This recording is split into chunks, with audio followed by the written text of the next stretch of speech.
What's up, dude? What's up, Tommy? Hey, chilling. How you doing, man? I'm good, man. It's been, raising kids, dude. Keeping it on. Yeah. I meant to say, in our last episode, dude, you remember, Natalie hit us with a meditation challenge. Oh fuck, we didn't meditate. We didn't meditate before the episode. Fucked up. But dude, I will tell you, I've meditated most days this week. Oh shit, we'll have to tap into that. I did some guided meditation and shit. So I don't want to take up our time talking about that bullshit, but thank you, Natalie. It made me feel calm, dude. I couldn't sleep one night, and I put that shit on. I fell right the fuck to sleep. Hell dude. Yeah, dude. Yeah, we'll get into that shit, but right now we have one of my oldest friends. Hell yeah. A beautiful man. Hell yeah. Uh-huh. A man that I think of as one of my brothers. Don't stop. A man with just the most beautiful face and the best physique I've ever fucking seen. My boy Rob. Boom, boom, boom. We live. Rob. Maybe. How y'all doing, baby? Maybe Rob Black. Rob Black. That work for you? Black. I love it. Hell yeah, dude. Rob, what's up, dude? What's going on, baby? I'm happy to be on. I'm so happy. As soon as you guys started this podcast, I started tuning in. I had Walter. I was like, if you don't have me on this, John, dude, I'll be so fucking mad. Yeah, dude, I know. I love it. It's so great. And I got to be honest and be very upfront with Dave. I'm a little jealous because I've known this dude for over 10 years, and I've been trying to get him to philosophize with me. Yeah. We would literally be sitting on the couch. I'm like, yo, what if we're all Stardust? And he'd be like, shut up, I don't care. Hey, dude. I'm always trying to talk about this shit, and he's like, I want pizza. Dude, I think that I think it happened in the last probably year, man. I mean, we've always been close and talked deep and shit, like me and Walter. I think that some friendships build and then some are just like real quick. And I think we were pretty quick, but that makes me feel like shit. No, dude, we were fast friends too. Yeah.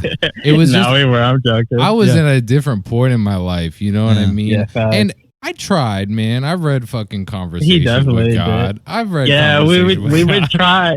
I'd be like, yo, what do you think about this? And he's like, I don't have time for all this fucking bullshit. Well, dude, I can't get Walter to read for anything, dude. I hate books, man. I'm sorry. Yeah, but you know what, dude? In the last like year, I think that we were bullshitting a ton, you know what I mean? And then like in the last 3 months is when this came together. We just we were chilling around a campfire and just fucking talking about big shit that we were learning. And I was like, dude, everybody should know this big shit. Fucking phenomenal. So from it just happened. Walter was like, yo, you got to listen to this first fucking episode. I was like, it's done. I'm hooked. This fucking shit is fucking amazing. And it's only going to get better. You guys are going to find more people to fucking interview, weirder stories. Dave's going to hook off on somebody. It's only going to get better. Dude, Rob. Hey, Rob, we really appreciate that, homie. That, I've told people before, it's like I love our listeners, and that's crazy. We got people in Canada listening to us. Oh, word. Like regulars and shit. And I was like, damn, that's crazy. But yeah, what means the most to me is like when homies that I know are like, we listen and like, you guys are doing great. Like, cause I don't fucking surround myself with anybody who would lie to me. You know what I mean? Exactly. Like, they're not going to tell me my shit doesn't stink. Like, if it's fucked up, they're going to tell me. So, and I think you're one of those people, Rob. So I think that fucking hearing you say like, we're doing good. It fucking, dude, my soul is so bright right now because of that. Home Tuesdays, baby. I get ready. I get hyped up. Dude. Home Tuesdays. Hell yeah, Rob. That's rad. So, what did you? I guess it's hard to like know how to get into your whole how to get into people's stories. Yeah. Well, especially because I'm like, when we were like homies, it was like never that you were like a part of a religion or even a specific spiritual. No, yeah. By that time, I had dipped out. So that's like the fucking cool thing about listening to you guys talk, because you guys are like talking about things that I was fucking thinking about at like 14, 15, and I was like, yo, this shit doesn't make sense. This shit is not as pure. Like, I grew up, my dad was a pastor for a non-denominational church. My dad didn't fuck with denominations. He was always like, if you love God, I love you. That is what it is. So he always had different churches that were unsuccessful because he would not do tithes and offerings. He didn't realize that you got to take people's money at the end of the month. Hey, dude, we're realizing that it's the tome, dude. Fact. At the end of the month, he'd be like, yo, I can't pay for the rent on this building. And I'd be like, you didn't take any fucking tithes and offerings. But he didn't believe in that. He was like a pure Christian. He was always like, no, God will provide. If I do the right thing, if I spread the word, God will provide. Guess what? God took the building, Poppy. That's what he did. Oh, shit. Yeah, I was going to say, I was like, so did he provide? No, he did not provide. I would say my dad had like 3 or 4 churches. And I want to say right after Walter moved to Ohio, my dad actually started another church. And although I was out of it, I went to support him because my dad's a phenomenal orator. My dad can when he talks about God, it is like, I'm not even like a believer anymore. And I will sit there just like completely astounded, and everyone in the room is. So I went just to watch what my dad does best. But he had a church for a while again, and it went really well. And then it's the same shit as always. He couldn't afford to keep it up, so he closed it. So I grew up in churches most of my life. I'm a real pastor's son. I mean, I'm a fucking bastard. So like my dad was like the squeaky clean cut, and I was like the Tasmanian devil running around. Yeah, the quintessential fucking pastor's kid. I don't know how that happened, but it definitely happened. Right. I can remember most of me and Walter's youth. It was him being like, "Rob, you gotta relax. You gotta relax." Yeah, dude, your energy level, I'm just not there ever. You know what I mean? Yeah, he's never been there. Yeah, but it's great, and he does it with you, Dave. And I know you appreciate it. Where sometimes you start going a little off the rails, or you say something a little too hot, and Walter's like, "Well, let me interpret that, or let me reel that back for you, because I don't think you meant that the way you said it." Yeah, dude. Yeah, he's a gentle soul with it, though. You know, which is pretty rad. Yeah. I've never felt judged or anything. I say some off the wall fucking shit, dude. Like, yeah, you know, like and you got to. Sometimes you got to. Sometimes I just want to hear how it sounds coming out of my mouth. Yeah, dude. I know that fucking feeling. It's like I'm just gonna throw this at the wall. Yeah, dude. Yeah, dude. I was just about to say that. Sometimes you just gotta throw shit to see how it sounds. Yeah. Dude, your dad was definitely like a dude that could just talk. I remember him my dad, yeah, great talker. Talking about how good Mr. and Mrs. Smith was, and I was like, bro, this movie sucks. That movie's fucking ass. But if you talk to my dad, you'd be like, this is a cinematic masterpiece. Oh yeah. He will convince you. He will. My dad's a fucking great talker. It's actually sometimes it makes me bothers me, because I'm like, my dad could use these powers for evil and make some mad money. Oh yeah, for sure. Yeah, but he doesn't.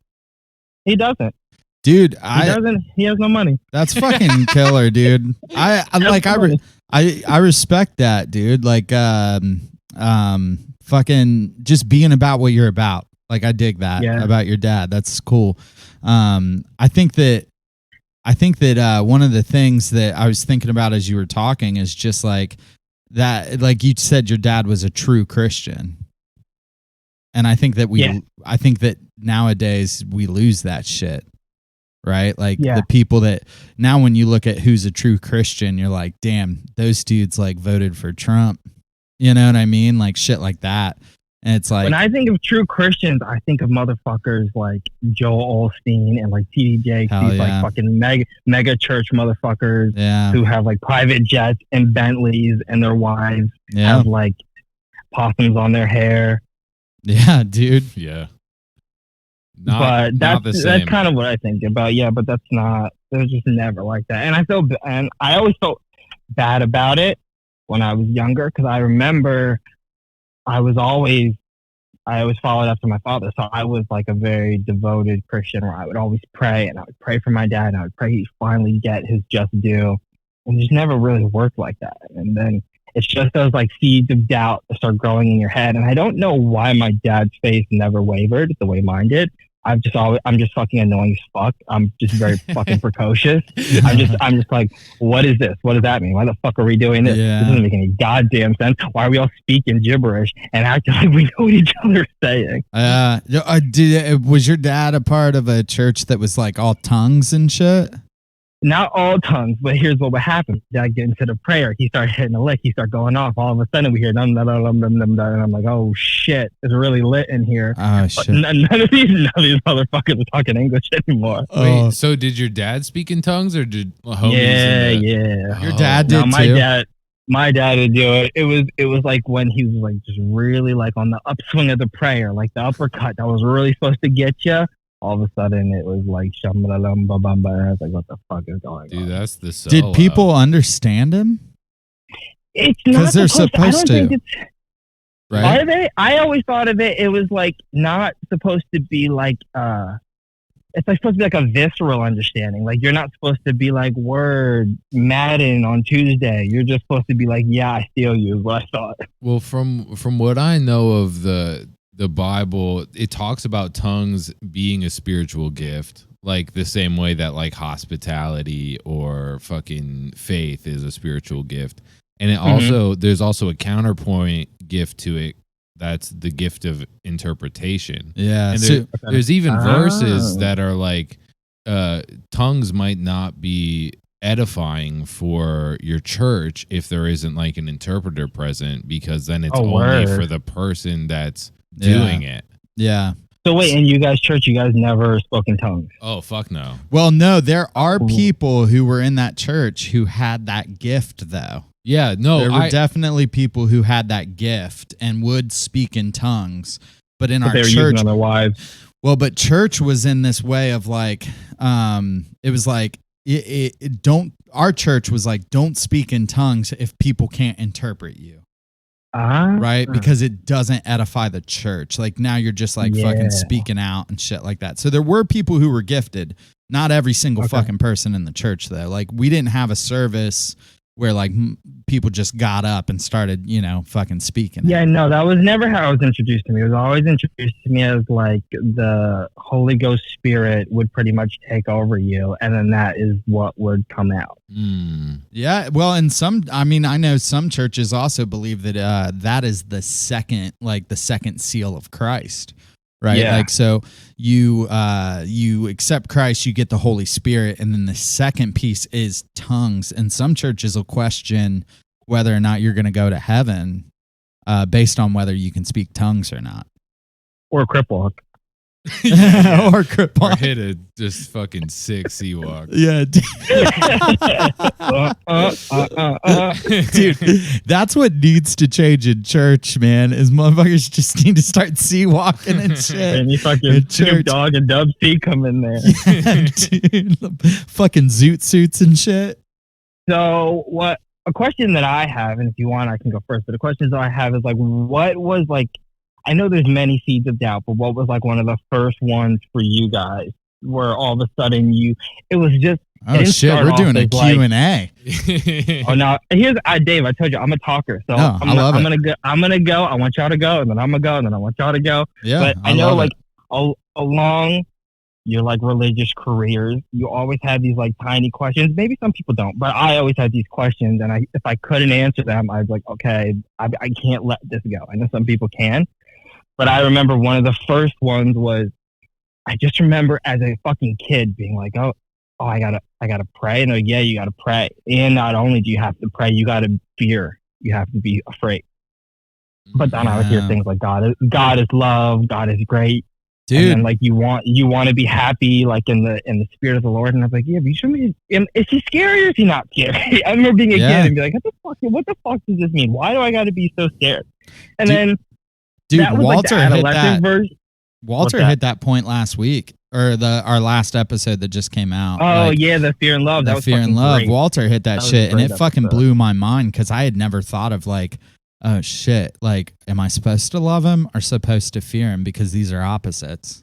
Yeah, I remember thinking that as a kid, but then I think I settled that by being like, that's fucking bullshit, and it kind of flipped. It kind of flipped into being like, well, wait, why is this a notion? Why is this a concept? Why is this being peddled? I don't really understand. If I'm the most all powerful being in existence, why do I want these termites to like praise me and like if like You guys Yeah. both have kids. If you guys lift a couch and your kid is like, "Wow, you are the strongest dude in the world. Oh my god, you should really go to the Olympics." You don't know what the fuck you're talking about. You don't know how not heavy this couch is. Yeah.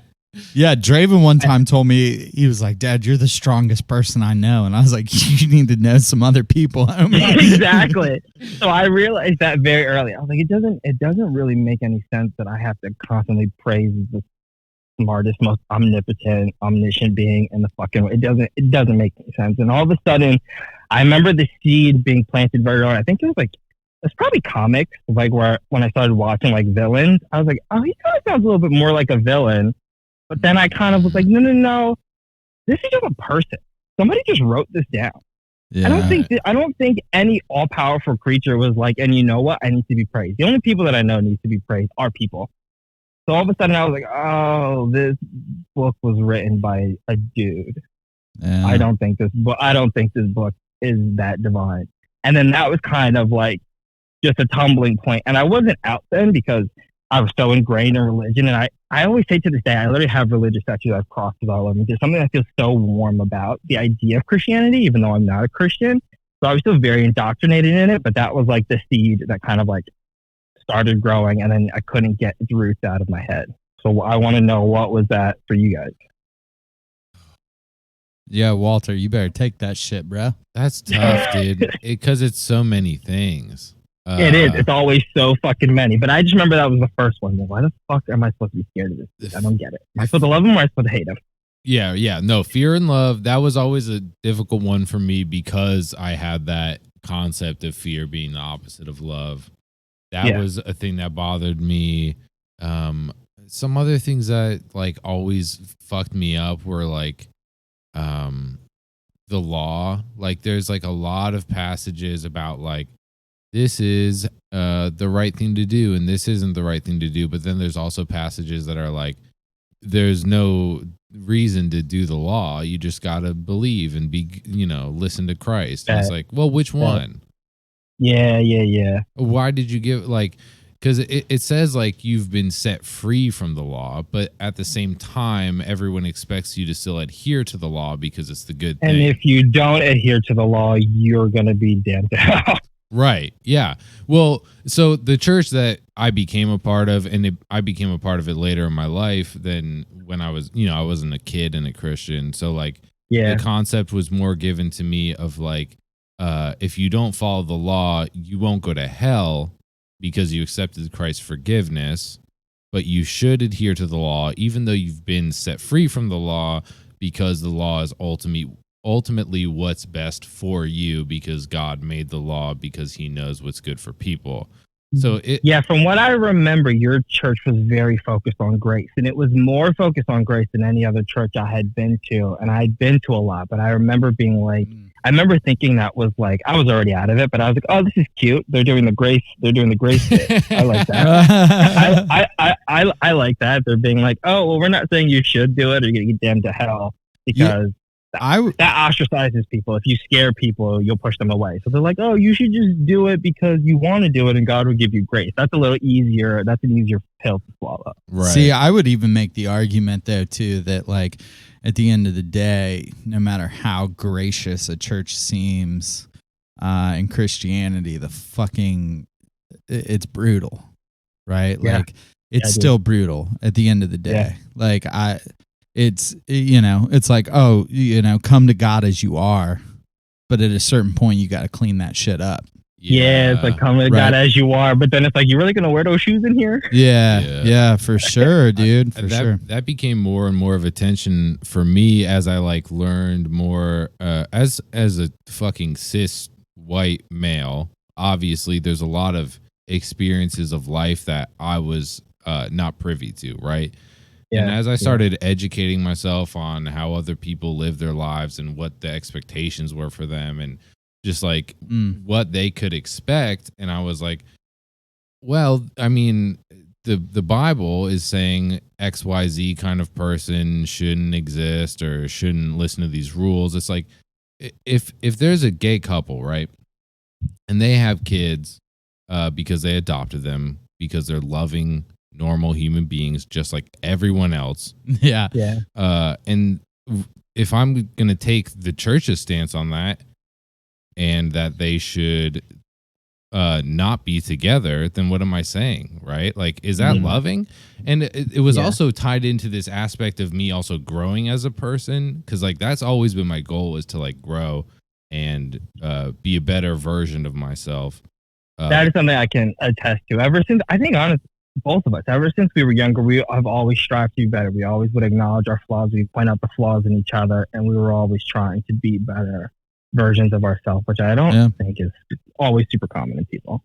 Yeah, no. I think it's not always common, but what it came down to was there was a point that I hit where it felt like I was being held back by the Bible. By your religion. Yeah, by the Bible, from growing, to where I was like, the Bible says this, but I think that's wrong. Yeah. So how do I reconcile that? Do I, and I think there's valid ways of doing it, right? Like, I think some people do a thing where they're like, well, we can interpret things differently, or we can take certain things from the Bible as true and say maybe other things are man's influence or whatever. But for me, it was just like, I'm just hoping if that God exists, that he would respect the fact that I'm just trying to do what's best. And I'm trying to love people as best I can in the circumstances that I'm in right now. I think, that was something I came to early, and I remember thinking, okay, so I don't have enough information to say that God does not exist. But I do think I have enough information to say, if he did exist, he did not write this book. This is not his book. This is very clearly somebody who wanted to control a large group of people and thought this was the best way to do it. And Dave, what do you think was yours conception? It's I think that I had some big, shit, dude. I think all of us do, actually. I don't want to say like my shit was bigger than anybody else's, but I think I started realizing the problems with God, like in the biggest way possible. I think that we should judge God for war crimes. Like I think that the things that God allowed, and we're talking as if God exists, right? Yeah. I mean, that's the only standpoint we have. Yeah. So okay. So everything is stand off the basis that we all thought this guy was literally looking at every single fucking thing we did. Yes. So we thought Christian God existed. Yeah. So at that point, I just thought that the things that he was okay with were not fucking cool. You know what I mean? Yeah. Like, I don't like it. It's not jiggy. This isn't jiggy. I can't get down with this. I can't get down with this, dude. And it's just, I have a problem where, like, why do, I mean, dude, this episode's not about me. I could go real deep, real quick, but it's like, it's about all of us, baby. Yeah. What if, so it's like, my wife had 3 miscarriages and an ectopic pregnancy. The ectopic pregnancy almost killed her. Like, I had a doctor tell me that I should call family. So my wife, so we tried 4 fucking times to have kids. You know what I mean? Or, well, she had 2 miscarriages in one. So we tried 3 fucking times to have kids. And the last time I put my arm around my wife, and I was already out from this because I thought God was guilty. I thought he was an asshole. Like, God is a fucking, like, he has done the most atrocious things throughout history. And like one of those is creating a hierarchy, I think, where it tells some people that they're better than others is a huge atrocity. So anyways, my wife, she's laying in bed, and like, I think that I'm like, we've been through this before. My wife's having a miscarriage. Like, it sucks. It's painful. It's hard. And we're going, and then she starts shaking and puking and shit like that. And it's like, we got to do something about this. And I start driving her to the hospital. I get to the hospital. Doctors tell me I got to call family. And it's like, at that time, like before that, while my wife was going through all this shit, I reached my hand around her and I just was like, hey, you and me aren't cool. God. Like we Yeah. aren't.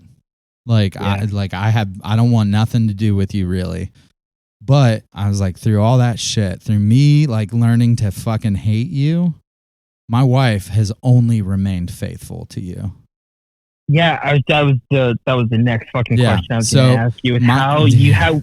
Go ahead. No, go ahead. Dude, so my wife, I was like, my wife has remained faithful to you to this fucking day, dude. Like her husband's Yeah. not in it. Her stepson, who once was, is not in it anymore. Like, but she has continued to remain faithful to you. And through that hurt, like she had people tell her that her son, that Draven, you know, my son, her stepson, they were like, hey, you're spending too much time like worrying about this kid. Like, doesn't he have a mom? Doesn't his mom want to take care of him? And she loved him from the start, dude, like from the beginning. And people are saying that. And then my wife, like, and she kept faithful. And I was like, God, just fucking, why can't we have this? Yeah. You know, like, why can't we have this kid? And just give her a win. That's all I was asking for. Give my wife a W. She deserves it. And he gave us a fucking huge loss, dude. And I was like, all right, cool. Like, now I know you're a piece of shit. Like, why do you guys think it is that some people can go, like your wife can go through these enormous hardships and their faith never wavers? I know so many people I mean, my father's one of them. Oh, she's gone now. My wife, you know, my wife's out she's now. out now? Yeah, I think that at a certain good. point, she was just like, this whole thing is like terrible, you know? Why do you think it is so many people don't? Like my dad has never, his faith in the Lord has never wavered. Granted, I think my dad's a black dude that grew up with nothing. So I think for a lot of cultures, faith is all you have.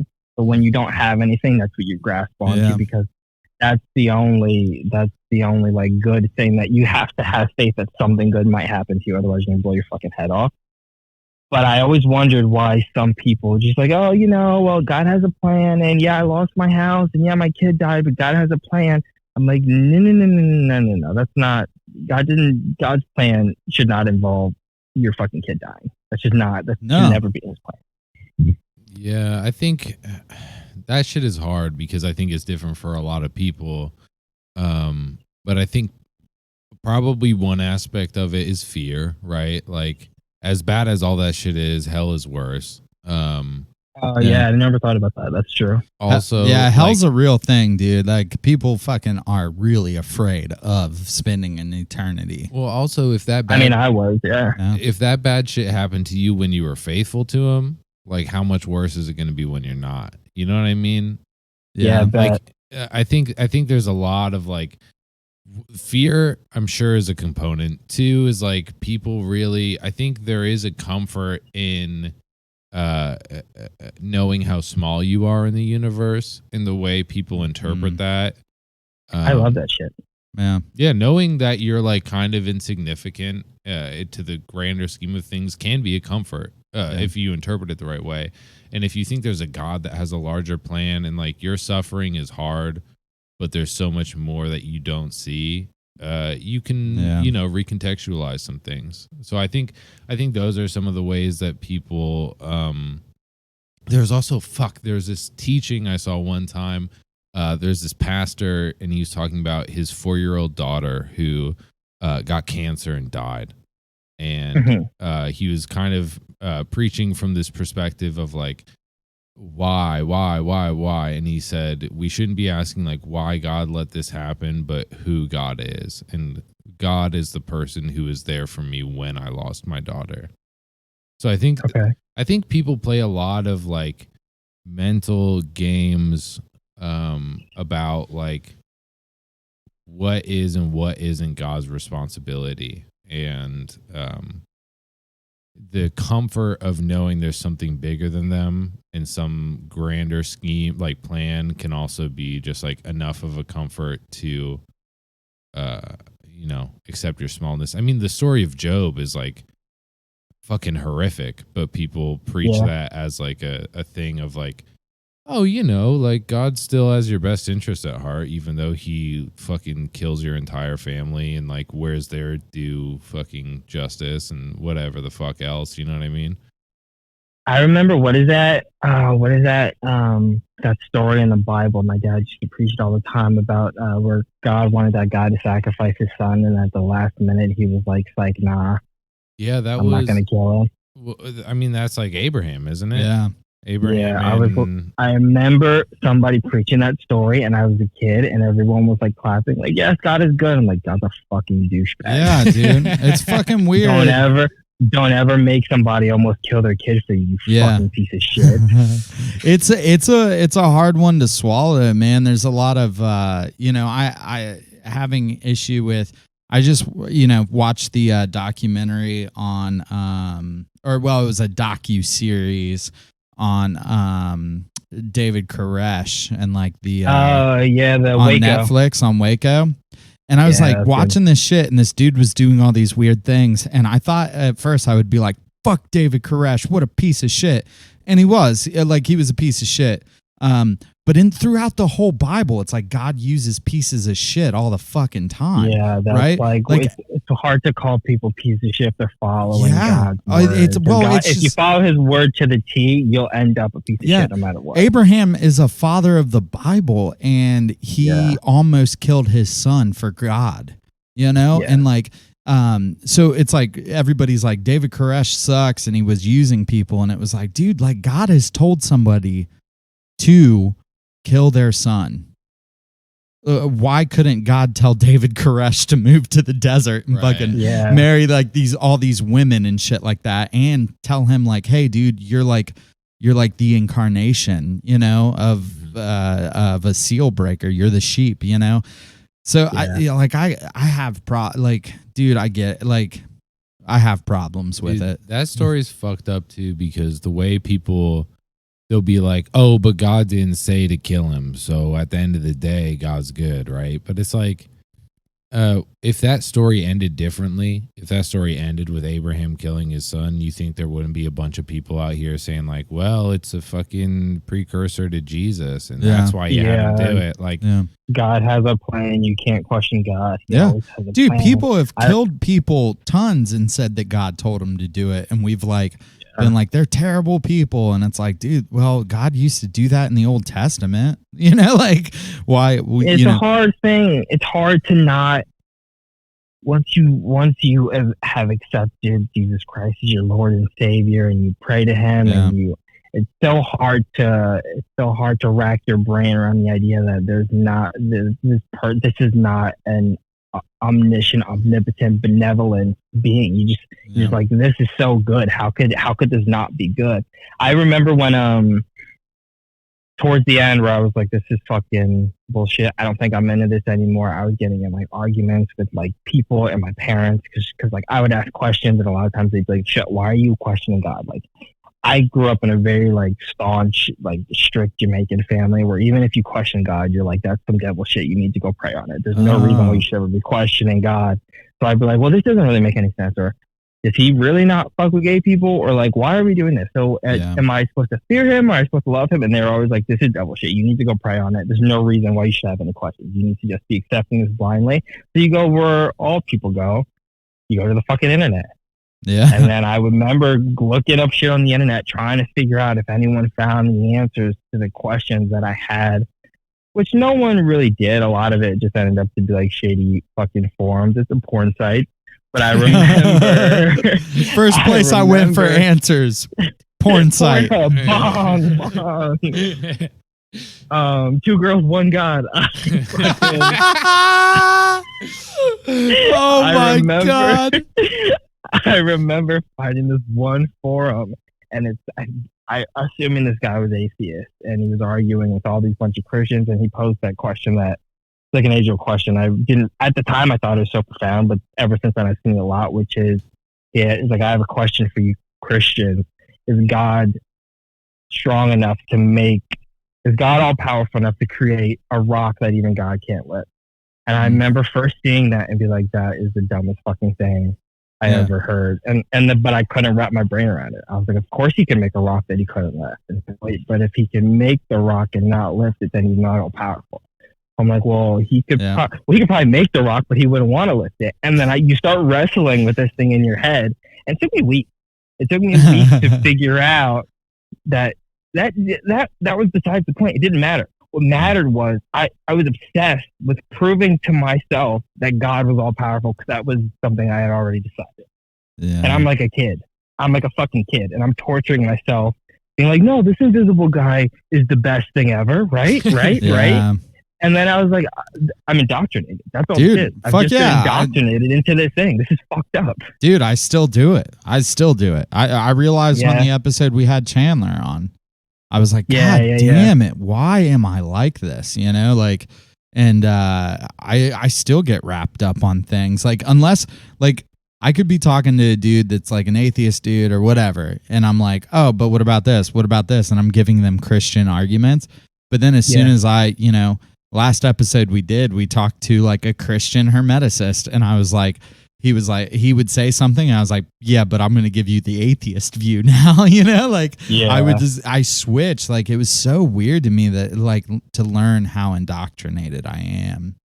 You know? I remember thinking that when I first met you and I first came to you guys' church. I remember I know how important religion has been to my father. I know that if my dad didn't go to ministry school and if he didn't start his own churches, that my dad would be very lost. So I think that religion is good for some people. I think my dad needs it. I think his life is genuinely better for it. So I'm never the kind of person to be like, oh, God doesn't exist, fucking blow off, you fucking idiot. But I remember meeting you guys, and I remember you guys were trying to do like your little schmutz thing, like, oh, so how do you feel about God? How do you feel about the church? You think you want to join? And I remember thinking, don't say anything. Don't be a fucking asshole, because all these people are happy. Walter was very happy. You guys were very happy. And I remember being like, just let them have this. Because I'm like you, Dave. I'm a contrarian. So you guys say some shit, and all of a sudden I'm like, well, let's debate this for fucking 9 hours. Yeah. But I remember being like, this is just something that they love. There's no reason why I should get in between it. But I remember being like, oh, all of these people are indoctrinated. Dude, very, very deeply indoctrinated. At that point, even, I wasn't even about, you know, like, I probably, because, like, we met Walter's wedding, right? Yeah. Like, and honestly, at that point, you're like, oh, everybody's happy. I wasn't fucking happy, dude. I was having so many problems. You know what I mean? Were you already out, or were you just like having No. I was still in, and I would have been in for another like 3 years or whatever, 4 years. And but like the thing was I was super depressed. You know what I mean? I was like fucked up. Like, I found out years later that I had bipolar disorder. You know what I mean? Like, my wife, when I left the church, she was like, makes sense. You know, like, she didn't even, because she was like, you have like big, deep, crazy questions, and they don't get answered for you. And every time we have a conflict, I'm like, yo, you want to pray with me about this? It's like, you're like, absolutely not. So it's just like, I tell people, like, people are like, wrestle with God. I wrestled with him, dude. I did. I fucking wrestled with him. It was hard for me. Like, I had to convince myself that God was real every single day, because I've been an anarchist and a communist since fucking high school, you know, and some of the shit that God said did not line up with those views. And like, I had loved gay people, and, you know, so it was like every day I was like, all right, God's just good. I don't understand. I never will. When I get to the gates, I'll ask him. So I was always constantly wrestling with like just trying to make myself believe in God. So, and what was you guys' relationship with prayer? Oh, that's so the church we were a part of basically made it seem like you should be praying at all times. And we also had prayer meetings. Once a week, where we would just get together and kind of talk about like, what are some things going on that we could try to influence in the right direction, yada yada yada. You guys had fucking scorecards from 1 to 10, like, prayer's not fire. Get better. Next week, come with that heat. Yeah, we were like definitely judging people. There was prayer battles. Who could pray more spiritually? Yeah. You know what was? I was just thinking about that because you were talking about when you were leaving, like the impetus for leaving, and a big thing for me was like people kept being like, oh, you don't know if you want to do this, you should pray more, you should ask God, you should pray. Yeah. And I was like, okay, that's what I've been doing though. Yeah. So if I'm doing that and it's still this way, but I think in a broader sense, it was like there was a really good period for me in prayer when I first got into this shit, and I was like, man, this is true, this is real. And I was just like, it felt like I was just shooting the shit with my homie. Oh yeah, facts. You used to be able to pray and it would be like so fluid. You could just talk and it would make you feel good. You'd go to sleep after you prayed and you feel fucking good. Hell yeah. I remember when I made the decision that I didn't need to pray anymore, and I remember how scary it was. And I remember choosing to skip a prayer and being so scared that something bad would happen. Yeah. Oh, shit. I remember like, I woke up this morning and I didn't pray, and I didn't pray over my food when I ate, and I didn't pray on my dinner, and I didn't pray when I went to bed. And I was like, I need to stop fucking around. Something bad is really going to happen. And I was just being like, no. We did the math. This shit doesn't make any sense. Just do what you gotta do. Yeah. You know what's funny is I realized I just prayed the other morning. And this is, I mean, I haven't been part of the church or a church or anything for a while. And I was just like doing the dishes early in the morning. I was only one up, and I was just looking out my window, and I was like, I just realized, I was like, what's up, God? You there? I'm doing good. You're like, it's me, Margaret. Yeah. Hey, it's Margaret. No, but I was just like, I'm doing good. Is this what your plan was? Like, was I right? Yeah. Like, did you tell me to leave? Yeah. When I asked you to reveal yourself, did you do this? And then obviously I got no answer and nothing happened of it. But I fell back into that pattern, and there was something about it that felt like really strange. Yeah, dude, I think that that's part of the thing that we're trying to do is find out where we're, why not ask God? It's hard when you have been governed by an omnipotent being. That's the fucking hardest thing. I remember being a kid, and my father or my mother, I don't remember who, but they were telling me about some passage in the Bible that says homosexuality stinks in the nostrils of the Lord. Actually, I think a pastor might have said that, and I asked my mother about it. And I was like, what the fuck does that mean? And they were like, oh, God doesn't like gay people. And then I remember being like, wait. He made gay people. You said he makes everybody. And they were like, yeah, he does. And I'm like, but you also said nobody's imperfect. And they were like, yeah, no one is imperfect. And I'm like, so he made them knowing that he was going to condemn them. He's the most powerful, the strongest, and he knew. So he made them to hate them. That doesn't make any fucking sense. Dude, I've had that exact thought, man. And they were like, you need to shut the fuck up right now. I'm going to somewhere. And I remember being like, yo, I can't do this. I can't do this. I took off my 50-cent chain. I threw it at the sky. I was like, I can't do this. Dude, I think that these are big questions that everybody has. They just I don't know. So the way I finally came to terms with it is I was like, to this day, I don't know if God exists or not. And I'm just okay with not knowing. And if he does exist, I'm okay with not knowing exactly what he controls. I just knew I had to clean the slate. I just knew what I had learned. It just wasn't cohesive enough for me to believe it or follow or anything. So I just had to clean the slate, and I just had to feel comfortable with knowing there is not, to my knowledge, a benevolent, omnipotent, omniscient being. Those things cannot exist all in one form. If you can't be all strong, all good, and all knowing, and me not think you're a fucking piece of shit. Yeah. Right.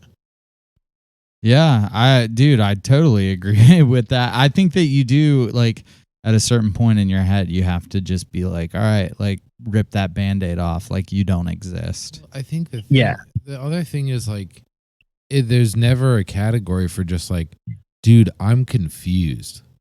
Like, are you gonna condemn me for being fucking confused? Yeah. Probably not, but I don't know. But he might condemn us for starting a new religion. Yeah, I mean, whatever. Dude.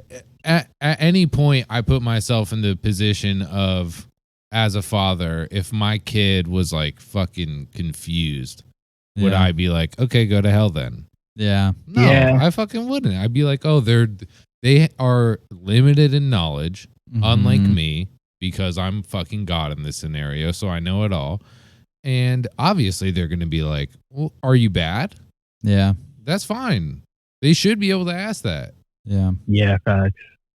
Yeah, I think so. Any system that rules along the lines of don't ask any questions or you're going to be severely punished that's just made to control people. It's fascism, actually, is what it is. Like that, like, so my biggest problem started lining up with that is like everything I'm told in one of my moralities, like, and being like someone who is like behemothly like against hierarchy, to be told like, all right, this dude kind of rules everything, and if you are against him, you go to the camp, which is hell. That's fascism. Like, I can't get down with that. Hell was never something I was afraid of. I don't know why. Whenever people talked about hell, I think because I was a pastor's son, I thought, oh, I'm good. I'm gonna slide through this motherfucker greasy too. I remember talking to somebody about people that didn't know Christianity existed, and I remember being like, okay, so let's say you live into this remote part of the world, and you barely have ever seen the Bible, or maybe you've never even seen any religious text. What happens to that person? And they're like, oh, that person will be saved by God's grace.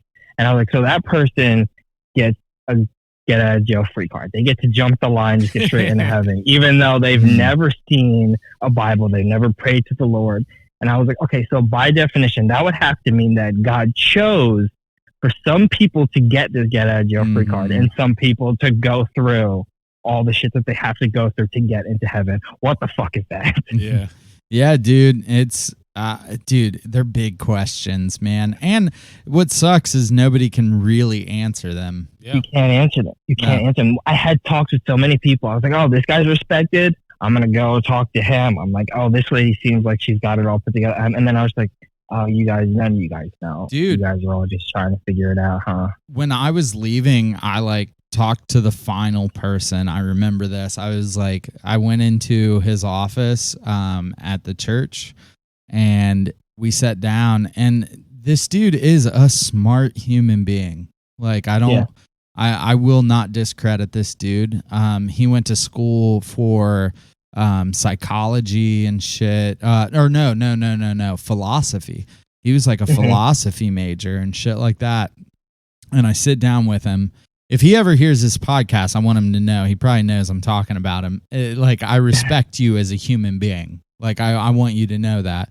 But I sit down with him and I ask him, I'm like, look, there's got to be something, it's like there's got to be something more than me just screaming at the stars, Yeah. Because I'm in pain. And there's got to be something more. I just don't know what the fuck that is. And I think that God is guilty. Like the God of the Christian Bible is guilty. And I was like, so how do you believe in him?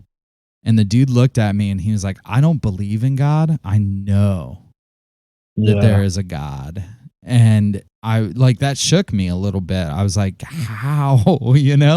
Some people just get to that point, some people that's are what easier. You have to do. If you're gonna, I don't know if there's a gene or what the fuck it is, but there's some people that are just built to ask fucking questions, and some people are just like, no. Like my sister is like that. To this day, my sister just loves God, never fucking questioned it. Fucking, she's just on her little religious boat sailing away. My shit capsized, and I had to fucking swim to shore. And I don't, even my father, I don't understand. I don't know how these people never reach things. But at the same time, I'm not gonna say I'm not a little envious to them. I'm not envious that these people have this safety and they have this net and this grid of people they can talk to and they can relate to. And I remember the feeling of being a Christian. I remember it was so good. It felt so good to get up and pray when something good happened. I was like, yes, that's fucking God at work. Yeah. What do you think about, like, I've had this, I've had this thought recently of like, it's real weird. I don't know. Maybe we talked about this, but it's real weird to me that when good things happen, we praise God, right? Mm-hmm. But when bad things happen and we blame him, we're told not to. Right? Like, that was one of the things early on where I was like, this is just fucking stupid bullshit. Yeah. Yeah. I mean, that's like just fucking dumb as fuck. It's super hard where it's like, why? Like, so I'm not allowed to blame God for bad things, but I have to praise him for good. Like, does he only control good things? The way it was explained to me is that, like, when something good happens, God is rewarding you, and when something bad happens, he's testing you, and you gotta punch through those walls, and if you persevere enough, the Lord will bless you. It's also pissed me off because I'm like, well, there's this little black boy in Nigeria just getting cut the line. Right. He's not getting all these. He's getting all these. I'm getting all the tests, and this kid doesn't have to even speak his name, and he goes straight into heaven. Yeah. But yeah, I remember that. I mean, I grew up in the fucking hood, dude. Like, I remember we got evicted, our cars got stolen, like our lights would get shut off, we wouldn't have hot water, and I remember being like, my dad's like, this is just a test. My dad would get up every fucking morning, 5:30. He'd be at the table with his coffee, reading the Bible and praying to the Lord. And he would be like, God's going to provide. And sometimes God did provide. But most of the time, nigga wasn't anywhere to be seen. So I was like, you know what, Daddy? I'm out of here. Yeah. What,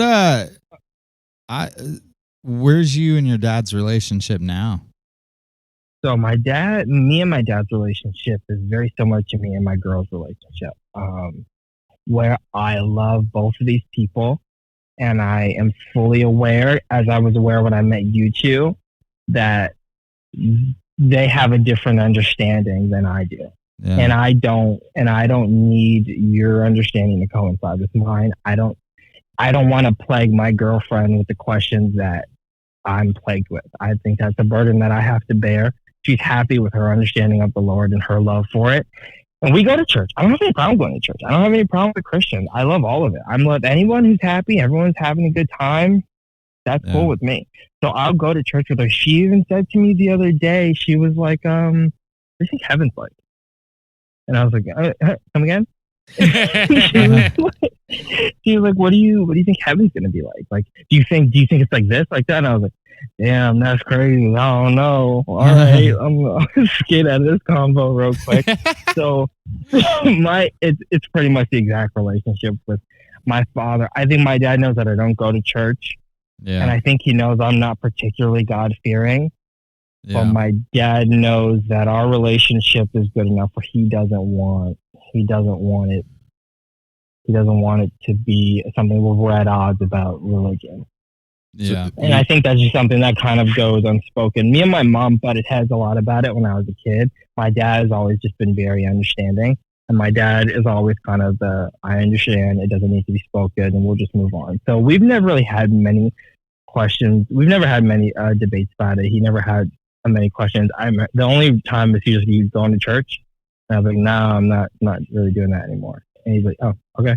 That was really it. So you guys never had like the I'm leaving kind of talk? No. It was never, my relationship with the church was never a tumultuous one. It was just something I kind of resolved myself, and I was like, this is not working for me, so I'm going to go. But it works for everyone else in my family. So right. I just kind of figured I was the odd one out, and I don't need to fucking rock the boat on this. I'm just going to leave this alone and just leave it for the people who it's for. Obviously not for me. Yeah. Dude, I think that's a respectable quality, just being able to let people do their fucking thing, man. Yeah. That's what I was thinking, because I remember when you first started, because my whole life I've known Walter as an atheist. From the second I met, he never really gave a fuck. He was like, there's no God, there's no whatever. So I remember when I came to visit you, and you were happy. You were so happy. I'm like, your eyes were so bright. And I remember looking at him, and I'm like, this boy an atheist. Why he doing this? And then I was like, I should ask him some questions and like kind of see what kind of pushback I get. And then I was being like, he's happy. He's gonna be happy. Yeah. It's like, I mean, yeah, my fucking best friend's happy. Why would I not just let him be that? Yeah, dude, that's a really cool thing, is like being able to just let it be, you know? I think especially like we all have to accept that we don't have like the biggest brains in the world. No. Yeah. And you know, what works for certain folks won't work for others.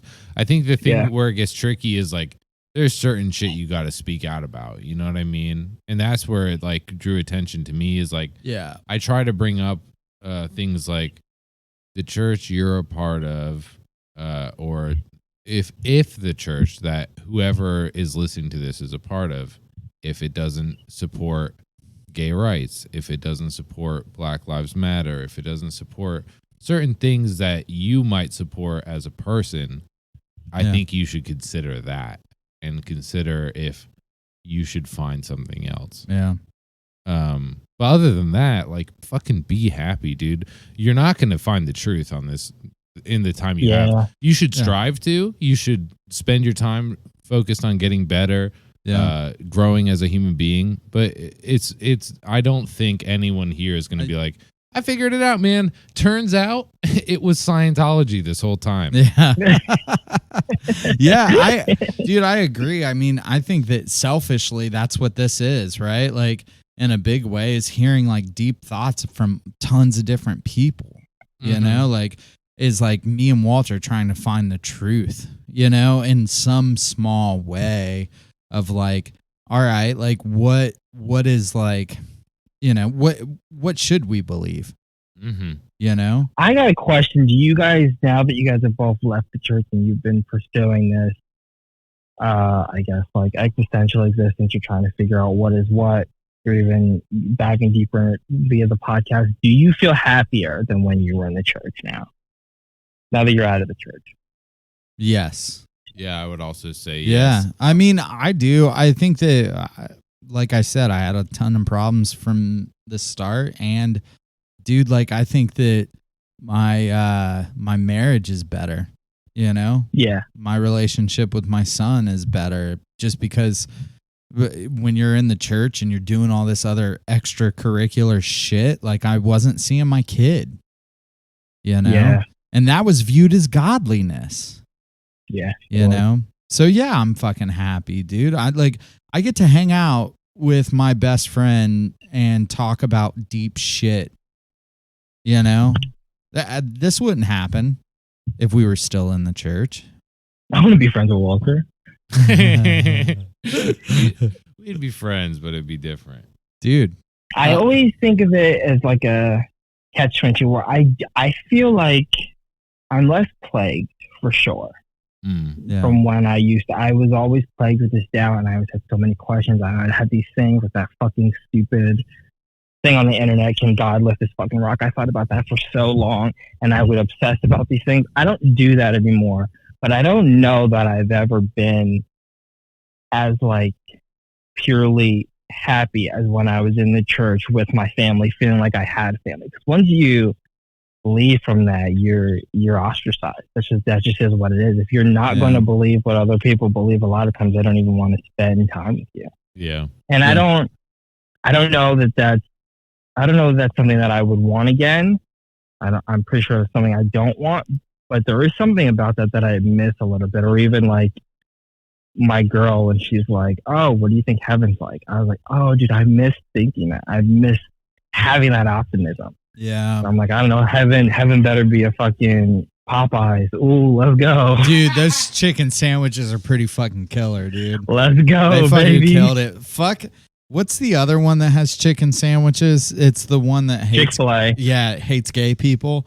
Chick-fil-A be slapping different too. Dude, I fucking nah, man. I like the Popeyes chicken sandwich way better than the church or the fucking other one. Chick-fil-A. You know what though, and this has to do with what you were just speaking on of like being happy at a certain point. It's like, I mean, I think a lot of it is comparison, right? Like it's all about like this versus when it was that, and it's like because for a second I was like, was I happier? Yeah. But if I was, it was only at the very beginning, and it was only when, I mean, you were there when I was like fucking depressed as fuck, losing my fucking mind in New Jersey. Yeah. And then I came out, and the relief of that felt amazing. Yeah. Everything's always better in retrospect, is what you're saying. Yeah, to an extent, or just like, or I mean, part of it is that you were a fucking wide-eyed child and somebody told you that God loves you. Yeah. Right? That's like true, that's the thing, is like we talked about that earlier on in this episode, was like shit's rad when it's like God takes you as you are. Yeah. Right? And then you start reading, and then you start learning, and then you start asking questions, and that's where it starts getting rough. Is like, you know, when it's like, yeah, man, it doesn't seem like God is really taking me as I am. You know, at a certain point. I think that that's when, like, so I do think that at one point in my life, dude, I like same thing. It's like I left the church once, dude. This is my fucking second go on not being in a church. Yeah. You know, I left and went back, and it was because I was super fucking depressed, and out of the blue, a homie hit me up from back in the day in the church. You know, and I got back in, and I started doing my thing, and then, you know, I started learning more, and I was like, yeah, this just doesn't seem right. You know, so I think that, but at first moment, I was like, oh, I don't want to kill myself anymore. Right. And that's a cool fucking feeling, you know? So I think that's why. It's like when you try to go back and watch something that you used to love. Like I tried to go back and watch Beetle Borgs. Oh, dude, it's so bad. This shit is weak. Yeah, this shit was hot this shit was fire when I was a kid. This shit is ass now. Not much shit holds up anymore, dude. If you watch like the original Power Rangers TV show, it's pretty fucking awful. This shit is dusty as fuck. Turn this off. So where are you at now? Are you just kind of in like a who fucking knows kind of place? I don't know that I even respect where I'm at now. I definitely don't think your brother. I don't think Chandler respects where I'm at now. I'm just at a place where I'm just okay with no definite. I just want to be malleable. If I feel like this is okay, then it's okay. If I feel like this is not okay, then it's not okay. I want to be able to talk. I want to talk to Christians. I'm the same as you guys. I want to talk to Christians. I want to talk to atheists. I want to have debates. But at the same time, I want to know this is really important to this person. Let's not push that. Let's just move on. I just want to feel good. I want to feel good, and I will take that wherever it leads me. I mean, I just try not to have too many strong principles that are gonna, I don't really want to have things that I have to fight behind. And I don't know if that makes me cowardly or what. I just spent so much of my life fighting for this thing that I didn't even really fully agree with, and I was like, I don't want to do that again. I just want to exist, and I just want to be happy. So if my girl thinks there's a fucking heaven, let her have the heaven. I don't want to be like, well, this is something we actually talk about now. Yeah, and I think that's a respectable thing. Like, I don't think everyone has to fucking fight the war of like what the truth is. But I am like, I do think there is an aspect to it of like, it's good to search, and as long as you're searching in whatever form that takes, that's awesome. Yeah, of course. Yeah, that's what I always want to have. Same as you. That's why I love the tone, because there's so many conversations that you guys could have that I can't have because I don't know how to use Reddit. It makes searching easier. That's for sure. The tome does. Yeah. But dude, I get it, man. Sometimes you just want to be like water. Yeah, fit into whatever you can. Exist. Yeah, I just want to exist, and I just want to experience everything. I want to experience everybody's point of view. I don't feel it needs to be locked down. Yeah, and I don't genuinely feel like just because I've decided something that it's an all truth, that it's an all truth for everybody. So many times I hear people speak about something, and I'm like, oh, you just think that because you didn't grow up poor in the hood. When you grow up poor in the hood, you think a completely different way, but your way is not wrong. Yeah, just different, dude. Different than what I've experienced. Yeah, I get that shit, man. I like my family. I grew up super poor in like the worst neighborhood in Ohio. Yeah, and like I do think that there's part of me sometimes that is like, well, you don't understand. Like God's not fighting for us. It seems like here in the hood. You know, where do you guys stand on it? Where we are at now? Yeah. Oh man. I'm trying to go on journeys, dude. I think I'm trying to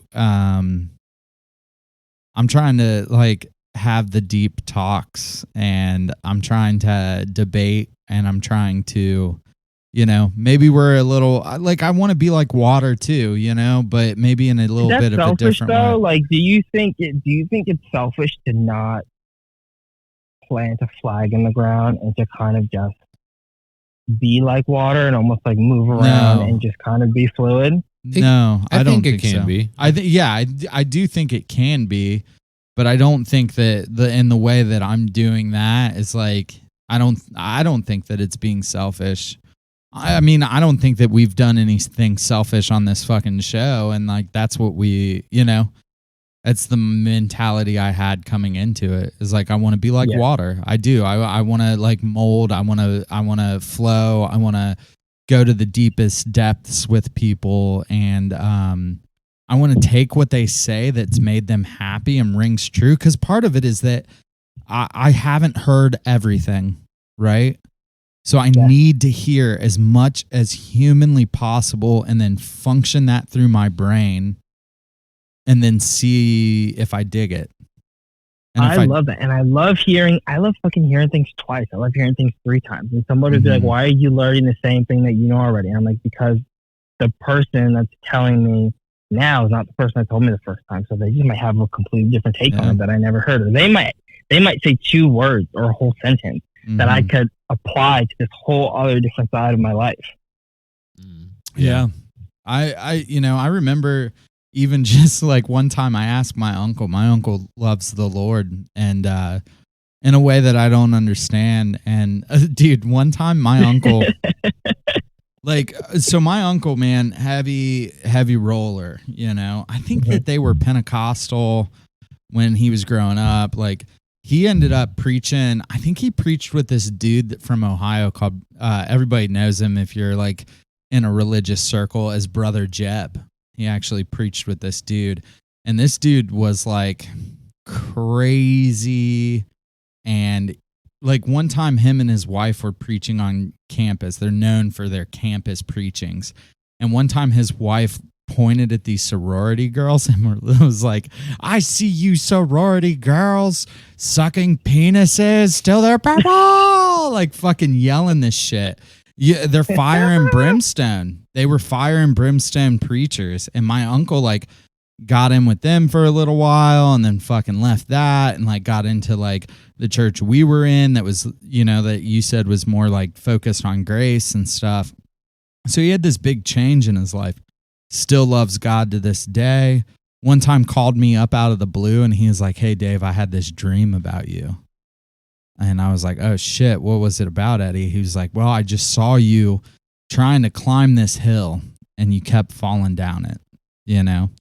And he was like, and the more you climbed, the more, you know, you would climb and you'd slip, and you'd climb and you'd slip, and it just kept happening to you, you know? And I was like, damn. And I was like feeling doubt at that time. I was like, man, I'm going to get the fuck out of here, you know? And he was like, but he asked me specifically, he was like, hey man, are you struggling with like looking at porn and stuff? Like, he just straight up asked me that. And right before he had called me, I had watched porn on myself. you know, you just watched that 2 girls, 1 God. Yeah, dude. I just watched 2 girls, 1 God. And he called this shit, and it was crazy. Like, my uncle has stories where like God has worked through him in these crazy, like mystical ways, you know, that I can't explain. So, you know, incredible dude, you know, and he loves people. And I asked him one time, just to ask him, I was like, hey, Eddie, do you think I'm going to hell? And he was like, no, I don't think that, you know? And like, just to ask him to see like what he thought. And then I ask him verses all the time, and like knowledge about the Bible, like you were saying, just to try and hear it differently a little bit sometimes, you know what I mean? And, so yeah, I get it, man. I think that we should be. I do think that if you're not searching, that could be like that. I think that's a problem. Like, I do think that searching for what? just anything. I think you should be seeking answers to your questions, like the questions that keep you up at night, whether it's religious or not, like political or economical or whatever. Like, you should be seeking constantly, because I believe that one of the coolest traits about people is we can choose to evolve, right? Yeah. Like, I grew up in a racist, homophobic family. I had to evolve from that, you know? Yeah. And I was able to choose that, to choose to like, all right, like people are good, so I'm going to love people, you know? And so I think that because we can choose to evolve, you should constantly in your head be seeking for whatever truth you are, or whatever truth, you know, whatever truth actually is, or, you know, who you are as a person. So that's my shit. Wall T. What was the original question again? I don't even know, dude. I went on a rant. Here we fucking go. This bullshit. It was fucking. I think we were saying where you were at. I think was what we were. Oh, where I'm at. Okay, so coming from a high commitment, high pressure fucking Christian church, I feel very good. I mean, it was only a few months ago that I left that shit. Yeah. I feel very good about not being part of anything right now, other than the tome, which is very good and everyone should be a part of. Yeah. So I think there's certain things that resonate with me on like a emotional level or on a gut level or a spiritual level about there is something more than just the material plane. And if there isn't, I'm not necessarily interested in exploring that. I don't know why I would spend my time being let's see how little there is to all this shit. Let's see how random and meaningless everything about life is. Because that just seems like a quest to make myself want to fucking die. Yeah. Which I'm not interested in. That doesn't sound cool. But there's things that every person who's come on has kind of talked about that have resonated with me of we can influence the world we live in, whether that is a magical thing like sigil magic or alchemy, prayer, alchemy, whatever the fuck it is. We do have an influence here. So that's comforting, right? Whether it's that we just our thoughts become action, our thoughts become the material fabric like it is. I think quantum particles change based on observation. Yeah. Some shit like that. So it's to me, it's well, if we can have an impact and we can make people's lives materially better, that feels good to me. And that's the truth I want to hold on to. But at this point, I'm I'm in a vaguely spiritual place. I think God is real, but I don't know what that means. I don't know if there's one God. I don't know if we're all God. I don't know. And when you say shit. God, you mean being, right? Something that created all this. Yeah. Because that's the thing I always come back to is something put this here. Yeah, dude. I always had a super hard time with Big Bang and stuff like that. I don't know that we were all created from nothing, but I also don't know that we were all not created from nothing. Right. And it's just it just seems so wild to me that this would just all come out of nothing. Yeah. And I don't particularly find it interesting just to I feel it's really easy to just accept that and then try to survive. And I don't want to just accept that. I want to be but is that true? Is there some truths in these? We have a bunch of texts that detail people's experiences with a spiritual plane. Yeah. And maybe there's truth in all of them. Maybe there's truth in none of them. But they're all trying to get to something that's there. It feels like. Because why would we just come up with all these myths other than, I mean, I guess we could just be trying to make ourselves feel good. I don't fucking know, man. Where I'm at is that I'm not anywhere. But to say, what I do think is, I don't think it's cowardly to be that way with spirituality. Because I think there's no way to get a coherent answer, or it doesn't feel to me like there's a way to get a coherent answer. But when there's things on like, can a same-sex couple raise a child as well as an opposite-sex couple? There are concrete answers to that question. Yeah.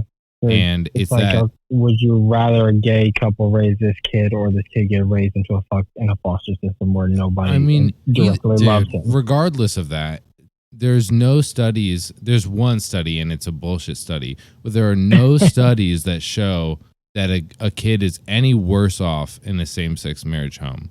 And to me, that's something worth fighting about. Yeah, for sure. 100%. Because that affects a bunch of kids' lives. Yeah. And I mean, you know, we've talked about it before, of just like the statistics, the overwhelming statistics of what has happened to Black people in this country. Mm-hmm. Right. And like, I think we would be amiss to talk about that, you know, is like,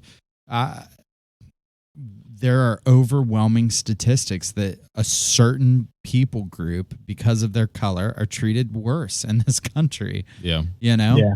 And if you're not willing to stand up for that, I think that's a fucking problem. But at the same time, if your spirituality, you don't stand up for that, I think that's a completely different thing. And that's all I was trying to say. Yeah. Is like, there are things that I will die on the hill of and support and bleed for, but when it comes to something as nebulous as like spirituality, right now I'm just trying to get as much input as I can, and then maybe down the line I'll settle on something. Yeah.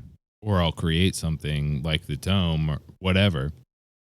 But right now it's just about collecting data, I guess. Yeah. Where are you guys on death in the afterlife? Oh, dude, that's a hard one. I think we're still trying to. Everybody I talk to, I feel like I hear about their heaven, and I'm like, I'm not cool with that. You know, like, we have an episode coming out on, you know, in a couple weeks, because we record all of our episodes in a night. But everybody will hear the episode with Natalie where we talk about Mormon heaven, and I'm like, oh, I'm not good with that. Oh, like, Natalie's a Mormon? Yeah.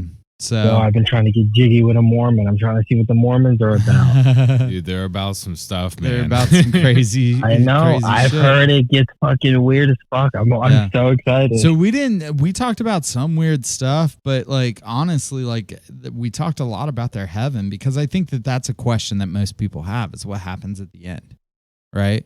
Like, do we float away into nothingness? Like, honestly, to me, like, as I've read, I would have never their heaven read. is kind of like a tier system, right? Yeah. It's all based in hierarchy still, you know, like, that's what I figured. So I think that for me, like, I'm not cool with that. I don't want to be there. I've had to deal with hierarchy my whole fucking life. I've had to deal with capitalism my whole fucking life. I don't want to deal with it in heaven.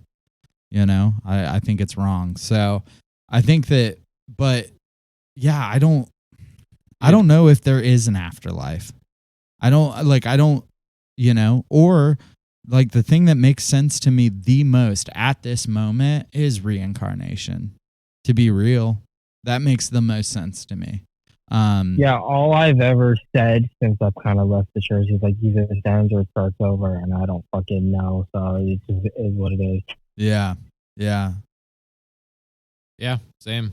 But death is not something I fear. Death is not something, ever since I was a kid, I've never been afraid of. If anything, I'm more interested to see what's popping. Yeah. I remember that about you. Yeah. That was always I never gave a fuck. I was always super reckless. And people are like, you can die. And I'm like, I fucking know. I'm betting on it. Yeah, dude. I think that that's a crazy thing, is that some people fear death and some people don't. You know, like, I don't understand that. Because I don't think I fear death.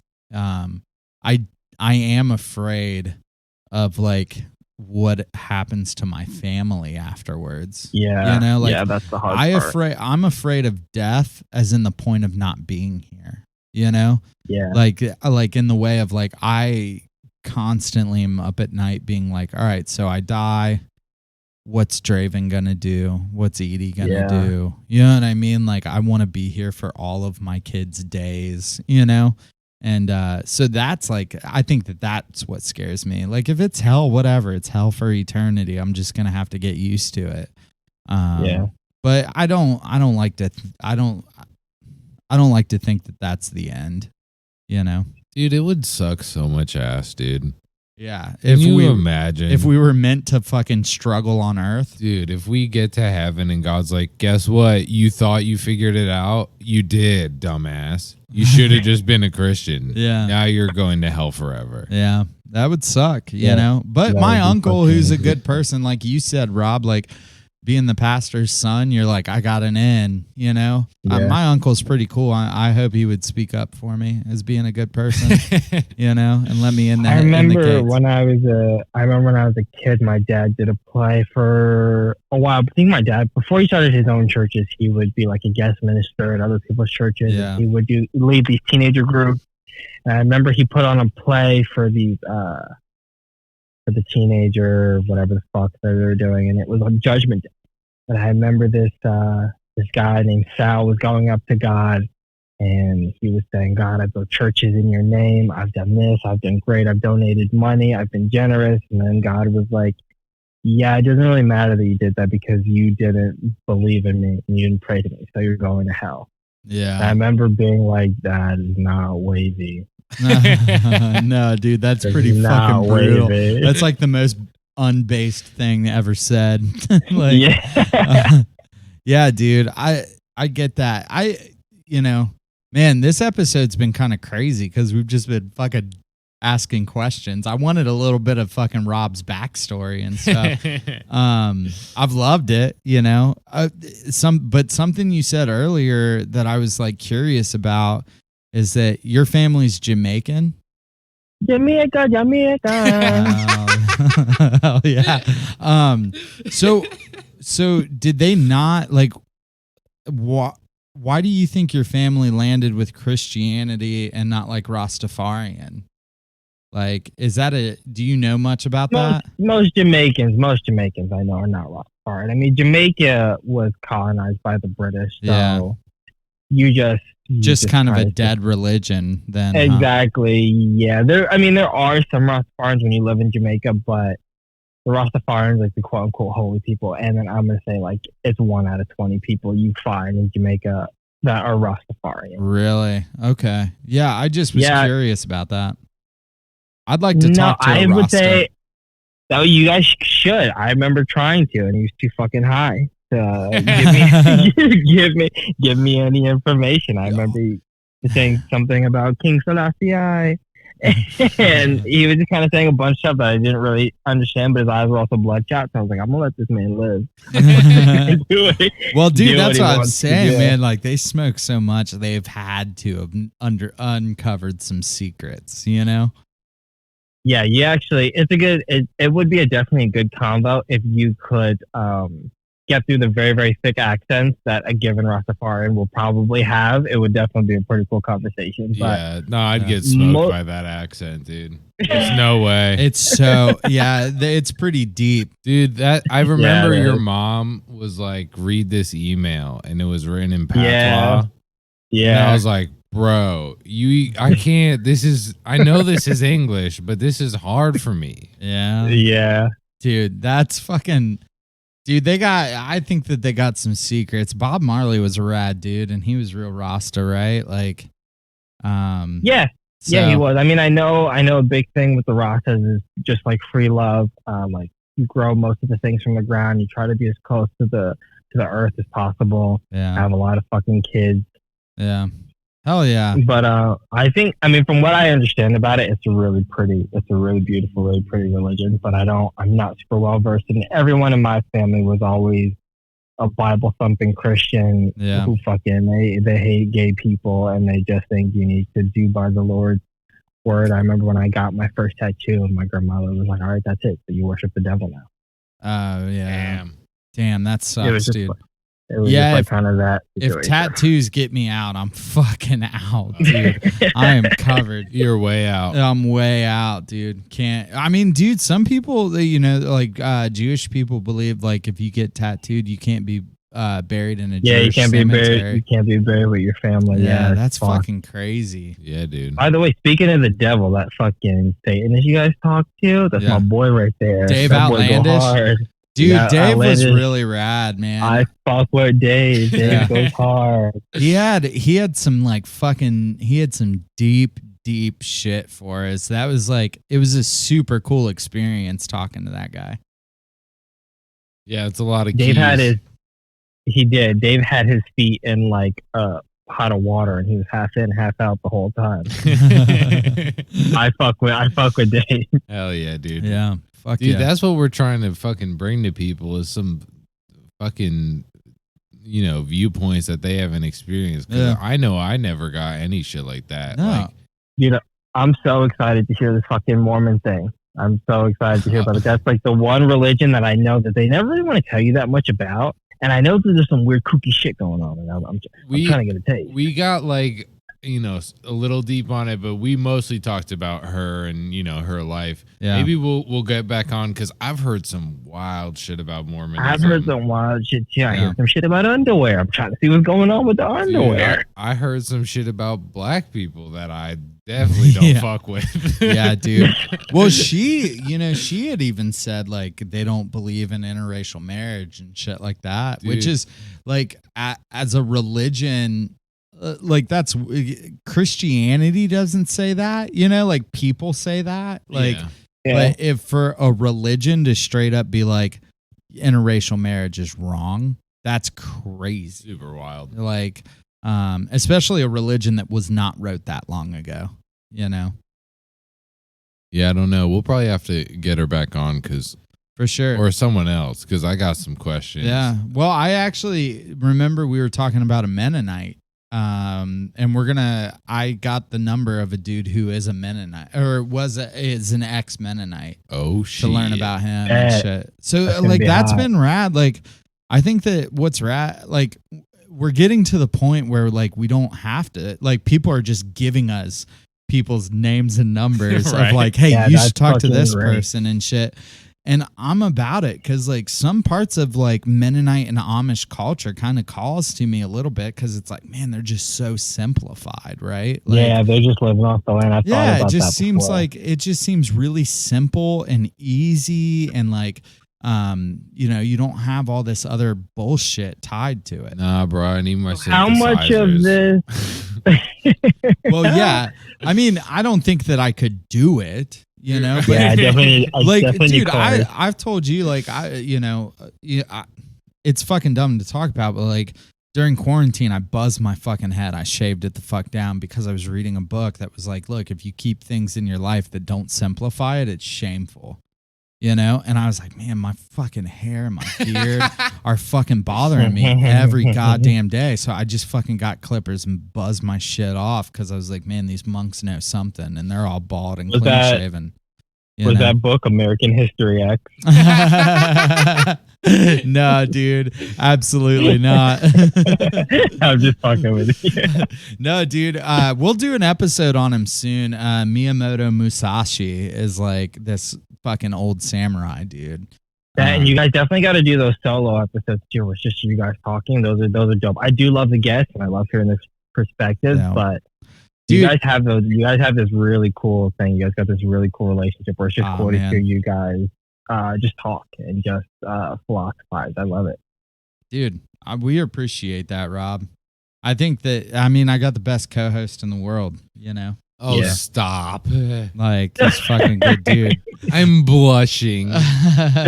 Well, dude, that whole Fear and Love episode blew my fucking mind, and Yeah, like that being was able to great. talk about that shit has been really rad. So, Thank dude, you. yeah, it was great. It like opened my mind a little bit. So, How do you kind of walk the line with the guests? For like, I'm not someone that has like really strong beliefs, but let's say, to sake of conversation, I had really strong beliefs, and it wasn't something that you guys kind of thought was innately fucking bullshit, and you kind of want to challenge it, but you don't want to get me off the phone. You want me to be open. You want me to be lucid. How do you walk that line? If this is like pulling back the curtain, we haven't had anyone who just says some wild and out shit. Like if somebody sat down and was like, I almost asked Anthony, I was like, where do you stand with gay people? I almost asked that question. Because like then like but he was the first like very Christian person we had on, like, and he's still not even very Christian. Like he believes in magic and alchemy and shit like that too, but he also believes like Christianity and Christ died for our sins. So I almost asked him that question and I didn't. But I do think that if somebody got on and just started spouting some shit, I'd have to call you the fuck out. Like, for sure. Like we asked Anthony big questions. Okay. Like I was like, well, but what about this? Like, why is God doing this? And like asked him questions. I don't think we just allowed him to like, Well, I think it's like a twofold thing where it's like we're just learning. So like, if I was going to have a Bible-believing Christian on, there'd be a different host of issues that I'd bring to the table. Yeah. But as someone who doesn't know shit about being like a witch or being Mormon or any of that stuff, I'm just going to listen. Yeah. So if they're going to say something like, and obviously XYZ person should be fucking discriminated against, I'm gonna be like, well, fucking no, they shouldn't. Yeah. But everyone we've had on has been super fucking cool. Yeah, they've been. No, cool. that's not what I mean. I'm talking about what happens when you get a Scientologist on and they're talking that whoop wash it, and you're like, I know y'all like aliens. Come on, let me get the aliens. Dude, and they're like, what aliens? If they're talking the fucking Scientology shit, I'm just gonna be like, you're getting scammed out of all your money, right? Well, but like, here's that's the whole thing with Scientology is like, I don't disagree with it on the basis of a spiritual level. I disagree with it on the basis of like, it's so transparently a fucking scam to separate people from their money. That you can't justify it. Like when someone like but at the end of the day, Walter, what if it makes them happy? I mean, fucking, I don't know. I guess don't listen to me then. Like, it's not on me to make sure your fucking religion makes you happy. I'm going to be like, look, man, I think you could find something else that's not going to drain you of every fucking cent that you have and make you fucking miserable down the line. Because when you watch the documentaries about people who were involved in Scientology, it's not like they're like, wow, I was so happy. Yeah. That's never a thing you fucking hear. And if I knew that was true about some other religion, if I knew there was like a swath of Jewish people that were like, man, all it does is drain me of my money and make me fucking depressed and feel like a bad person. Yeah. Then maybe I'd be like, hey man, look into your Judaism. Is it just draining you of your money and making you feel depressed? Maybe you should rethink Tom it. Cruise was happy.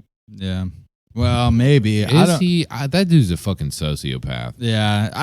I think that I do.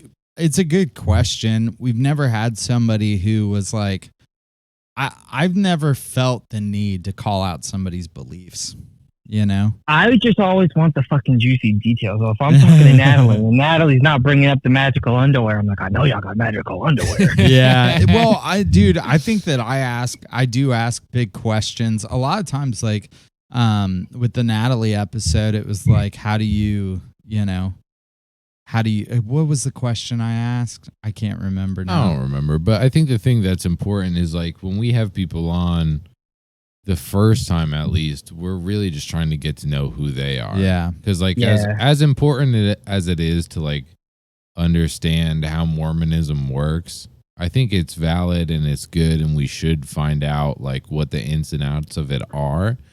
But I want to know what it's done to a person, what they believe, what their life was like. Yeah. Because that's like when you're building something and you're building a community, it doesn't matter what the thing they, you know. I guess what I'm trying to say is like I'm interested in your religion and your beliefs, but I'm more interested in you and how it affected Yeah. And your you. experiences. Yeah. You want this is something that's about people's experiences, their experiences with religion, whether that be good or not good. Yeah. So Yeah. like next time, if we have Natalie on again, I'd love to be like, hey man, is there like a weird planet for, black people or something like that? Yeah. I feel like I heard something about that in Mormonism. Well, That and was fucking crazy. Some people aren't even as super versed too, right? Like that's the other thing is, Tiffany Boggins believes this certain kind of witchcraft and other witches believe a different kind of witchcraft. And some Mormons, yeah. Natalie wasn't, she wasn't a fundamentalist. Like she wasn't Yeah. raised a fundamental Mormon. Yeah, there become so many like sects of there's shit. Like I didn't even genres. realize that there were so many different types of Yeah. Christianity Oh until I yeah. was no longer a Christian, and I was like, Yeah. wait, what? I thought you just like God, you read the Bible, and it is what it is. I wonder if that'll ever happen to the tome. If we'll just we'll have some sects of different. Dude, they'd have to burn it. Yeah. Yeah. Soft rock tome, alternative tome, hardcore tome. Yo, fuck soft rock tone. Yeah, dude. None of that shit. Fuck Pearl Jam. Yeah, dude. Rob, I fucking think you're incredible, dude. Thank you, babe. I love you guys, bro. I love you. I love talking to you guys. We could do this for hours. I know we got to wrap it up before we all got families. Yeah, dude. I love you so much. You're my best friend. You're my brother. Yeah. It was Big great facts. to have you on. Yeah. Do you have a Big facts. Thanks for having me. do you Yeah. have a fuck yeah. verse, dude?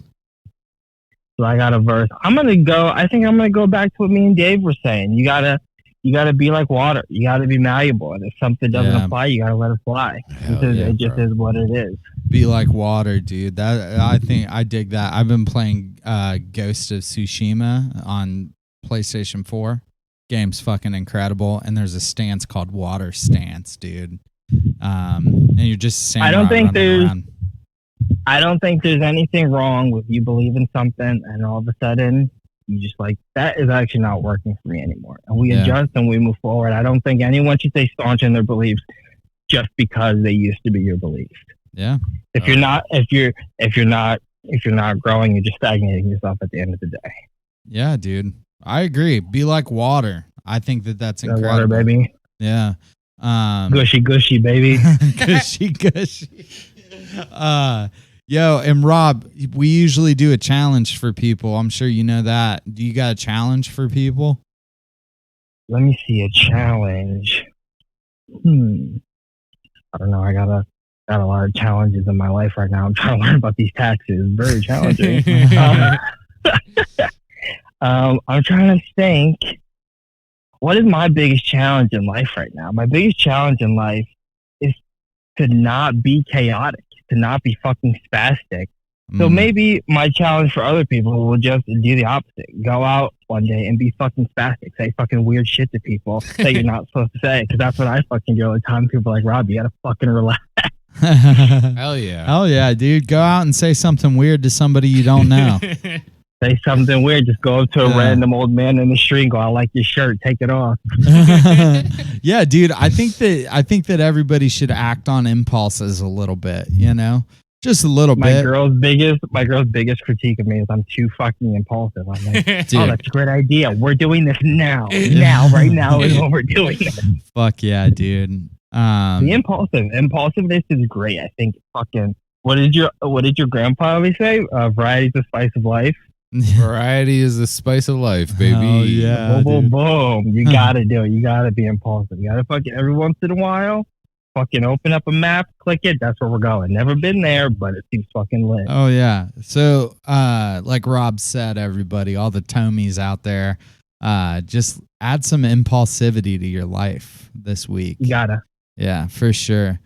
Yo, Rob, we're gonna saint you, dude. We do this. I'm not looking at you, but we're gonna saint you in chaos. I'm already on my knees. Hell yeah, me and Walter, hands to prayer position, and then we're gonna give you a little bow. Boom, I love it. And now you're a saint of chaos. Let's go. Hey, dude, thanks a lot for being on. I just want to close out by telling everybody that I think that you should be like water. Gotta be like water. Yeah, Gushy gushy. sure. Do you got anything to plug, Rob? Oh yeah. Do you want anyone to know about your Instagram Black House woodwork? You're right. I do a little woodworking on the side. Oh hell so yeah. if you guys want to check out what I do, it's Black House Woodworking on Instagram. Check it out. Let me know if you like it. But yeah, other than that, I'm just living the life, baby. I'm a black man in the woods. What more could you ask for? Okay, look, you've also got an album or an EP at least. That was so long ago, but I fuck with that wanna shit though, dude. If you want to cry, okay. If you want to get emotional, if you want to partake, Oh yeah. Black the Savage Animal. Go listen to that. It's Black good the shit. Savage Animal. You mind if we throw something at the end of this episode? Do whatever you want to do. Walter will pick a track. You guys can throw it on. For sure. We'll throw it on for sure. Bet. So just to close out real quick, follow us up on Instagram and all that shit. Tome of Chaos podcast on everything. Home, baby. Send us on Gmail. You can send us questions. We can talk about fucking everything. We can answer your questions. If you have guests that you want to hear us talk to, we'll talk to them. So yeah, Tome of Chaos podcast on everything. Shout out to all the Canadians that are listening to us. That's rad. We've hit other places in the world. That's rad. So we got some people in Ireland. Love you guys. Fucking share with your friends and evangelize. And I really hope that chaos walks with all of you this week, and that you learn to love somebody. All right, we'll see you later. Big fact. Boom, boom, boom.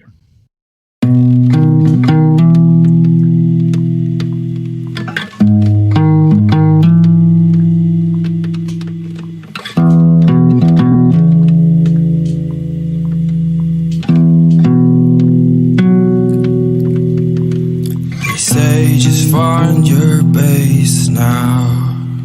Remind your smile how it used to look, but it takes time.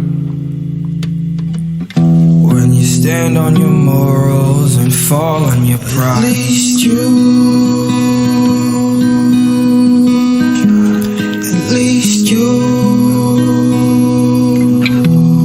stood on your morals, you fell on your pride, but you never lied. You never lied. Washed out in the rain. All will be washed out in the rain. I've searched through the remnants and all that I've found. All that I've got. Know you and know God. That is all that I want. I want you. I've got no you and no God. Death is all that I want. I wanted you.